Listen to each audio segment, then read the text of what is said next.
Hello everyone, we will talk about Johnson Control VFD alarm and error solutions. How we can solve alarm of Johnson VFD. यह video पहले हिंदी में है, बाद में English में है. This video first is in Hindi, in last is in English. So please watch. Regenerative over voltage trip during acceleration. Error code है E.OV1. Actually ये क्या होता है जब ये ड्यूरिंग एक्सीलेशन के केस में आता है.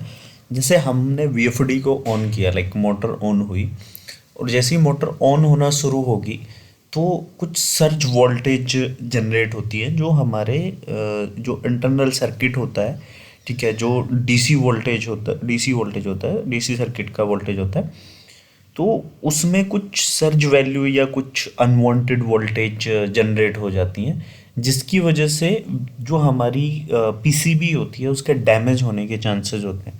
ठीक है, तो अगर हमने ये एक्टिवेट कर रखा है, ये पैरा नंबर P.22 में होता है, अगर ये हमने एक्टिवेट किया हुआ है तो वो क्या काम करता है, वीएफडी को ट्रिप करा देता है.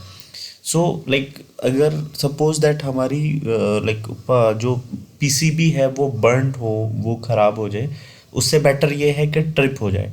तो ये उस केस में होता है. दूसरा क्या हो सकता है, जो हमने P.22 नंबर पैरामीटर में बहुत लो वोल्टेज, लाइक बहुत स्मॉल वैल्यू सेट कर रखी है, उसका भी रीज़न हो सकता है. थर्ड वन रीज़न क्या हो सकता है, सपोज दैट हमारे पीसीबी के पावर सर्किट में प्रॉब्लम है. ठीक है, तो मोस्ट ऑफ चांसेस में इसमें क्या होता है, ये रिपेयर कराना पड़ता है हमें. ठीक है, तो उस केस में हमें क्या करना पड़ता है, या तो वीएफडी रिपेयर होगी या फिर न्यू वीएफडी रिप्लेस होगी. ठीक है, तो इसमें कोई सॉल्यूशन नहीं है. So there is one alarm code E.OV1, regenerative or voltage trip during acceleration. Actually, it is coming when we are starting to the motor. Like at the initial stage, when motor is started and voltage will be supplied in the main circuit, power card and control card.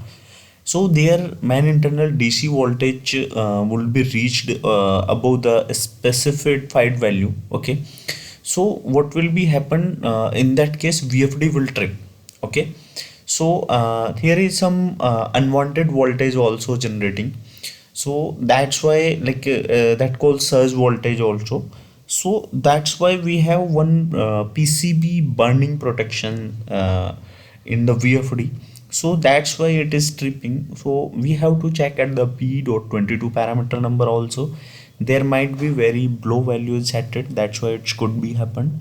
So what we have to do in this case, we have to check this situation, or it might be required to repair. And in the most of chances it is happening, like we have to repair the VFD, or might be need to replace with new one VFD.